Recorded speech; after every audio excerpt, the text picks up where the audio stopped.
दोस्तों नमस्कार, स्वागत है आपका यूट्यूब चैनल एबी टेक में। आज है 8 अगस्त 2024 और जान लेते हैं आज की महत्वपूर्ण खबरें जो आज के प्रमुख समाचार पत्रों पर छाई हुई हैं और आप लोगों के लिए बहुत ही इम्पोर्टेंट हैं। सबसे पहले यहाँ पर देख सकते हैं कि अपडेट है कि पदों की संख्या नहीं बढ़ी तो कहाँ जाएंगे 14 लाख अभ्यर्थी। यहाँ पर बात हो रही है टीजीटी पीजीटी भर्तियों की। आप लोग जानते हैं कि 2022 में टीजीटी पीजीटी का विज्ञापन निकाला गया था। 4163 पद थे इसमें और 14 लाख करीब अभ्यर्थियों ने फॉर्म भरा था। ठीक है, उसी के बारे में यहाँ पर अपडेट दी गई है कि पद बढ़ना ज़रूरी है। क्या अपडेट है वो देखिए। लिखा कि प्रदेश के शासकीय महाविद्यालयों और अशासकीय माध्यमिक विद्यालयों में शिक्षक भर्ती के लिए 14.33 लाख अभ्यर्थियों ने आवेदन किए हैं। ये 2 साल से भर्ती परीक्षा की तिथि घोषित होने का इंतजार कर रहे हैं। सभी पदों पर भर्ती प्रक्रिया पूरी होने के बाद 14,28,000 अभ्यर्थी छट करके बाहर हो जाएंगे। अभ्यर्थी चाहते हैं कि पिछले 2 साल में जो भी पद रिक्त हुए उन्हें पुरानी भर्ती में शामिल कर लिया जाए। यानी कि छात्र टीजीटी पीजीटी और असिस्टेंट प्रोफेसर की भर्ती में पद बढ़ाने की मांग कर रहे हैं। आगे लिखा हुआ है कि असिस्टेंट प्रोफेसर के 1017 पद थे जिसमें 1,14,000 छात्रों ने फॉर्म भरा है। टीजीटी पीजीटी के 4,163 पद थे जिसके लिए 13,19,000 छात्रों ने आवेदन किया है। दोनों को मिला दें 14 लाख से अधिक पद बचते ही हैं, लेकिन यहाँ पर पद कम है तो बहुत कम अभ्यर्थियों का चयन होगा। 2 साल पुरानी भर्ती है तो 2 साल के बाद रिटायरमेंट से कई पद खाली हुए हैं, कई का मतलब सैकड़ों पद खाली हुए हैं। तो इन पदों को जोड़ दिया जाए तो अच्छे खासे यहाँ पर पद हो सकते हैं। तो उसी के बारे में लिखा है। देखिए कि अभ्यर्थियों का कहना है कि अगर भर्ती प्रक्रिया में तेज़ी आती भी है तो अगले साल अगस्त तक चयन प्रक्रिया पूरी हो पाएगी। इस साल भर्ती प्रक्रिया पूरी होने कोई आसार नहीं है। ऐसे में आवेदन से लेकर के चयन प्रक्रिया पूरी होने तक 3 साल का वक्त लग जाएगा। अगर दोनों भर्तियों में पदों की संख्या नहीं बढ़ती है तो पिछले 2 साल से भर्ती का इंतजार कर रहे 14,28,000 छात्र चयन प्रक्रिया से बाहर हो जाएंगे।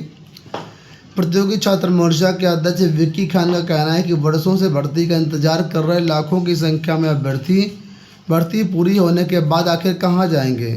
वहीं जिन अभ्यर्थियों ने पिछले 2 वर्षों के दौरान इन भर्तियों में शामिल होने के लिए अनिवार्य अर्हता प्राप्त कर ली है, उन्हें नई भर्ती के लिए कब तक इंतजार करना पड़ेगा। तो ऐसे में नए आयोग की भर्ती परीक्षा कराने से पहले जो भी रिक्त पद हुए हैं उन पदों को भी इस भर्ती में शामिल कर लिया जाए ताकि ज़्यादा से ज़्यादा छात्रों को यहाँ पर मौका मिल पाए। तो यहाँ पर ये अपडेट कुल मिला करके है कि पद बढ़ना चाहिए टीजीटी पीजीटी और असिस्टेंट प्रोफेसर भर्ती में। सितंबर में होगी कर्मशाला कर्मियों की भर्ती की शारीरिक मानक परीक्षा। प्रदेश पुलिस के रेडियो संवर्ग में कर्मशाला कर्मचारी के 120 रिक्त पदों पर सीधी भर्ती के लिए परीक्षा में समान कटाव हासिल करने वाले 370 अभ्यर्थियों की शारीरिक मानक परीक्षा और दस्तावेजों का परीक्षण होगा। बोर्ड ने चयनित अभ्यर्थियों की सूची जारी कर दी है और इसमें जो है मानक परीक्षा और दस्तावेजों का सत्यापन जो है वो सितंबर महीने में किया जाएगा। देखिए लखनऊ से अपडेट है कि प्रतियोगी परीक्षाओं के लिए तैयार होंगे 4 अलग अलग प्रश्न पत्र। फुल प्रूफ सिस्टम के लिए राजकीय प्रिंटिंग प्रेस में ही छपवाने पर हो रहा विचार। तो प्रदेश में सरकारी नौकरियों के लिए होने वाली प्रतियोगी परीक्षाओं के लिए 4 अलग अलग प्रश्न पत्र तैयार किए जाएंगे। फुल प्रूफ सिस्टम विकसित करने के लिए इस पर उच्च स्तर पर सहमति बन चुकी है। इतना ही नहीं, प्रश्न पत्र निजी प्रिंटिंग प्रेस के बजाय राजकीय प्रिंटिंग प्रेस में ही छपवाने पर भी विचार किया जा रहा है। प्रदेश सरकार ने भर्ती बोर्ड और चयन आयोगों को प्रतियोगी परीक्षाओं में होने वाली गड़बड़ियों को रोकने के लिए जून में ही विस्तृत दिशा निर्देश जारी कर दिए थे। इसमें सरकारी या वित्त पोषित शिक्षण संस्थान को परीक्षा केंद्र बनाने और 5 लाख से ज़्यादा परीक्षार्थी होने पर 2 चरणों में परीक्षा कराने का निर्णय लिया गया है। कहाँ और कौन सा प्रश्न पत्र उपयोग में आएगा इसकी जो सूचना है परीक्षा शुरू होने के अधिकतम 5 घंटे पहले ही तय की जाएगी। इस सिस्टम को और भी बेहतर बनाने के लिए उच्च स्तर पर मंथन चल रहा है। शासन के सूत्रों के मुताबिक उत्तर प्रदेश लोक सेवा आयोग, अधीनस्थ सेवा चयन आयोग, शिक्षा सेवा चयन आयोग और उत्तर प्रदेश पुलिस भर्ती प्रोन्नति बोर्ड के माध्यम से होने वाली हर एक भर्ती के लिए 4 अलग अलग प्रश्न पत्र होंगे और इसमें राजकीय जो प्रिंटिंग प्रेस है वहाँ पर पेपर छपेगा। ऐसे भी चीज़ों पर विचार किया जा रहा है। देखिए यहाँ अपडेट है कि प्रवेश परीक्षा को 1.5 महीने बीते, फार्मेसी में काउंसलिंग बाकी। उत्तर प्रदेश के पॉलिटेक्निक संस्थानों में प्रवेश परीक्षा को 1.5 महीने का वक्त गुजर चुका है। परीक्षा परिणाम समय पर आया और अधिकांश ब्रांच की काउंसलिंग भी हो गई, लेकिन फार्मेसी की काउंसलिंग अभी तक शुरू नहीं हो पाई है, जिस कारण प्रदेश के 1,12,000 से अधिक छात्र परेशान हैं। प्रवेश परीक्षा 13 जून से 18 जून तक करवाई गई थी, जिसका परिणाम 27 जून को जारी कर दिया गया था और इसके बाद फार्मेसी को छोड़ करके बाकी सबकी काउंसलिंग करा करके एडमिशन दे दिए गए, लेकिन अभी फार्मेसी की काउंसलिंग शुरू नहीं हो पाई है। इस समय आप लोग जानते हैं ओलंपिक चल रहे हैं और कल एक बड़ी ही चौंकाने वाली न्यूज़ आई, बड़ी ही दुखद न्यूज़ आई कि भारत को एक मेडल मिलते मिलते रह गया। ये मेडल सिल्वर तो पक्का ही था और गोल्ड भी हो सकता था। ये जो मेडल था विनेश फोगाट को मिलना था, जिसमें कल उनका वो फाइनल मुकाबला होना था।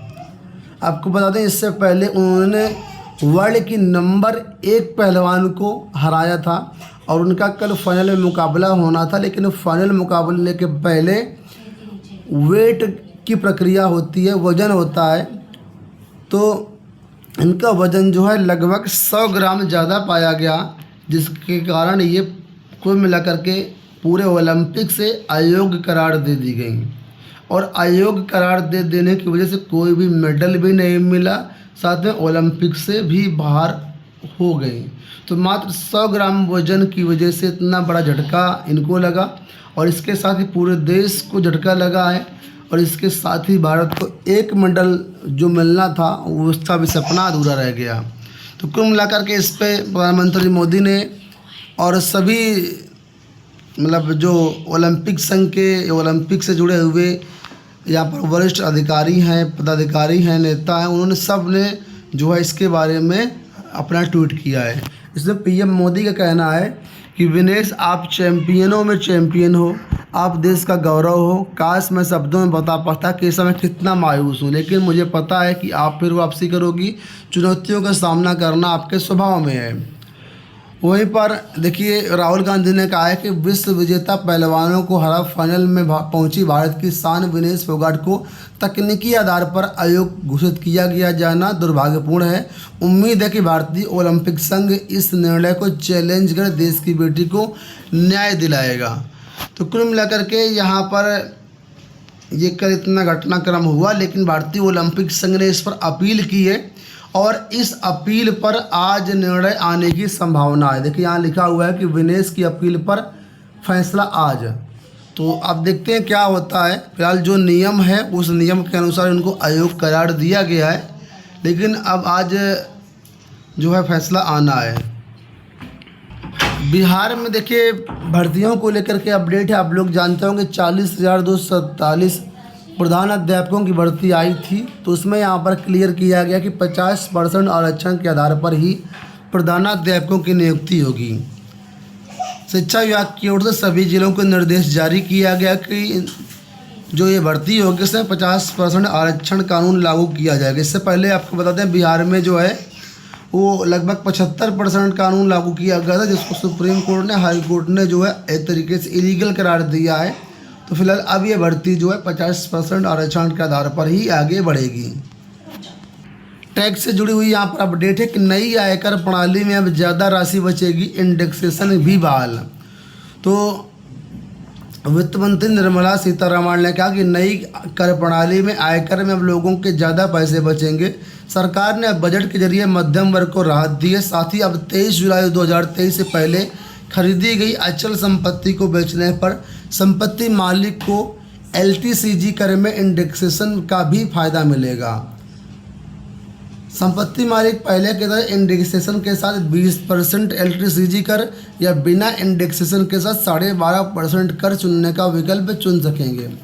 तो टैक्स में ये कहा गया था अभी हाल ही बजट में कि 20% की बजाय 12.5% टैक्स लगेगा, लेकिन इंडेक्सेशन का लाभ नहीं मिलेगा। तो अब यहाँ पर चॉइस दे दी गई है कि आप चाहें तो इंडेक्सेशन का भी लाभ ले सकते हो और 20% टैक्स दे सकती हैं, या फिर आप चाहें तो बिना इंडेक्सेशन के 12.5% टैक्स दे सकते हैं। वहीं पर जितना बीमा है, हेल्थ इंश्योरेंस, टर्म इंश्योरेंस, इन पर जीएसटी हटाने की बात कही गई थी। तो इस पर उन्होंने कहा कि इसका फैसला सदन में नहीं हो सकता है, इसके लिए जो जीएसटी काउंसिलिंग है उनको ही निर्णय लेना होगा। दोस्तों ये हो गई आज की सारी सूचनाएं। उम्मीद करेंगे वीडियो आपको पसंद आया होगा। इस वीडियो में इतना ही, धन्यवाद।